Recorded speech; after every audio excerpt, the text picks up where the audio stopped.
Ako po si Jerry Recablanca, isang independent distributor ng DXN International. 55 days lang po ako sa grade 1, pero ngayon, isang sa rising star ng DXN International. Kung paano ako napunta rito, mahabang istorya yun.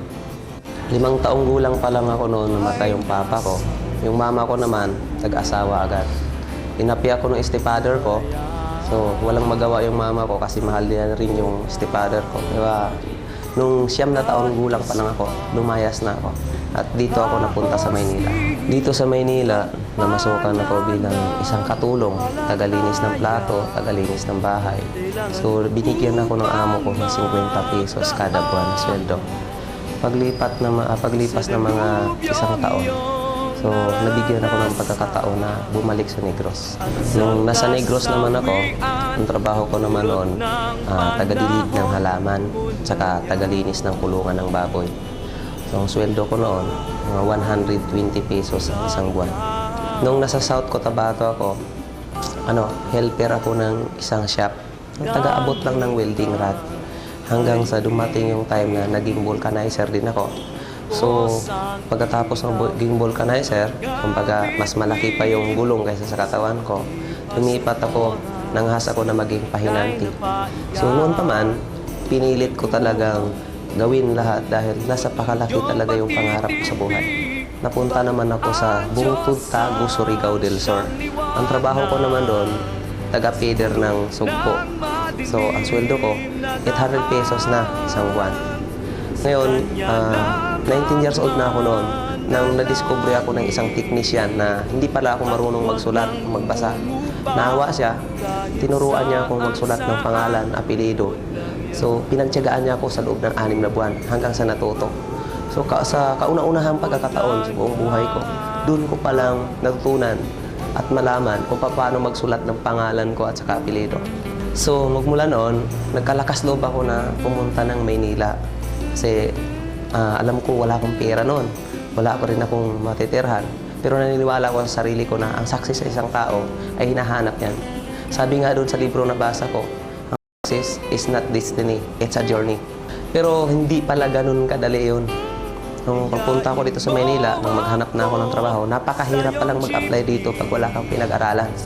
So imagine, pag nag-apply ka, hinahanapan kanila ng requirement. Eh pagtingin sa biodata, ni grade 1 walang tinapos. Kaya walang tumanggap sa akin. So, ang bagsak ko, construction worker.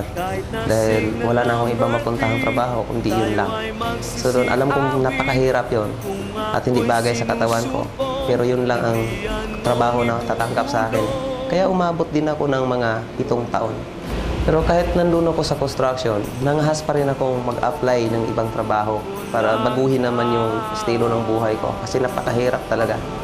So, nag-apply ako bilang gwardiya, OJT ako noon. Halos 4 na buwan din ako nag-OJT. Taga-saludo lang ako ng mga dumadaan. So, galit sa akin mga kasamaan kong gwardiya kasi kahit taxi na dumadaan, sinasaluduhan ko. So, dumating yung time na may nagtatanong ng English, hindi ko may sasagot dahil hindi ko maintindihan. Hanggang sa natanggal din ako, hindi rin ako pumasa. Akala ko, wala na akong pag-asa sa buhay kasi hindi na ako makahanap ng ibang trabaho. So, akala ko noon, sa construction worker lang talaga ako nababagay. Pero hindi pala. Hanggang nabigyan ako ng pagkakataon na nakita ko ang DXN International. At dito pala, magsisimula na magbabago ang buhay ko. Dito sa DXN International, sa tingin ko, ito na yung napaka-perfect company. Kasi walang hinihingi dito ng requirement.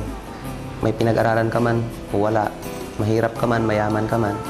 Welcome ka rito sa DXN. Dito, nakita ko talaga na napakaganda yung marketing plan. So, kahit wala kang pinag-aralan, ang dali intindihin. Kaya nag-decide ako na kailangan i-full-time ko yung independent distributor ng DXN. Pero napakahirap para sa akin noon. Sinimulan kong DXN dahil wala na akong bahay nung mauwian. Sa waiting shed ako natutulog. Nagsasapin ko lang ako ng karton. Pag umulan naman, naghahanap ako ng mga tricycle na kaparada, jeep na kaparada. Doon ako natutulog. At ang masakit pa nito dahil wala akong pera talaga. So nilalakad ko yun papunta sa office, makarating lang ako. Layo siguro, mga 9 kilometers from Santa Lucia to Jollibee Plaza. At masakit pa nito pagdating sa office, gutom na ako, wala rin akong pera.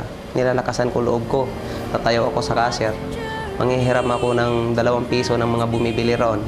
Hanggang sa pag nakaipon ako, ibibili ko ng Skyflake sa labas.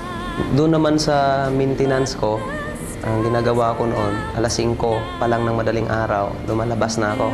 So, sinasabayan ko yung nagja-jogging sa Santa Lucia, sa park. Inaalok ko ng isang sasi ng kape. Pag nag-order yon, wala akong pera. Kasi brochure lang pinapakita ko. Patakbo ako sa office, manghihiram ako ng mga ka-crossline ng mga kaibigan ng kape para i-deliver ko sa kanya. And then, yung 45 pesos no na yung discount, yun ang pamamasahe ko. Pero hindi rin nagtagal, nakikita ko rin yung pinaghirapan ko. Kasi pinilit ko yun dahil alam ko na ang hirap dito sa DXN. Kaya nung nakita kong first check ko, 4,382. Second check ko sa DXN, 7,914. Hindi ko sukat akalain. Pangatlong buwan ko, 30,251. 27 days ko lang nakuha ang star agent position. Then, 2 months and 11 days, nakuha ko po yung star rookie. Kaya, napakadali lang ho sa akin para naging rising star dito sa DXN. Magmula noon, nakahanap na ako ng magandang patirahan kahit nag-a-apartment na ako. Hindi na ako sa waiting seat na natulog. Ang pinakamagandang blessing sa akin ng DXN, 9 months pa lang po, nakapunta na ako ng Malaysia. At yan ang kauna-unahang pagkakataon na nakasakay ako ng eroplano at nakapunta ng kahit Asia man lang. Tingin ko noon, pag kung nakikita ako na nasa hotel kami natutulog, isa sa pinakamalaking hotel ng buong Asia, ng Ginting Island. So parang tumutulo luha ko na parang kailan lang, pala hinahawakan ko, siminto hinahalo ko, parang kailan lang, nasa karton ako natutulog. Pero doon ko naramdaman na isa sa pinakamalaking hotel ng Asia, nahigaan ko na.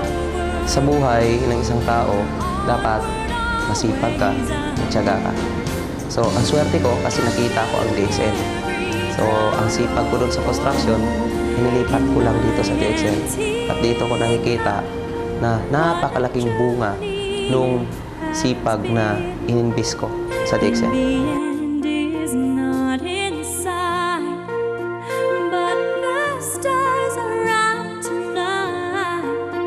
And they're bound to guide my way. When the shining on my life, I can see a better day. I won't let the darkness in. What a journey. Ako si Jerry Ricablanca, isang independent distributor ng DXN International, Rising Star. Kapatid, kung nakaya ko, kaya mo to.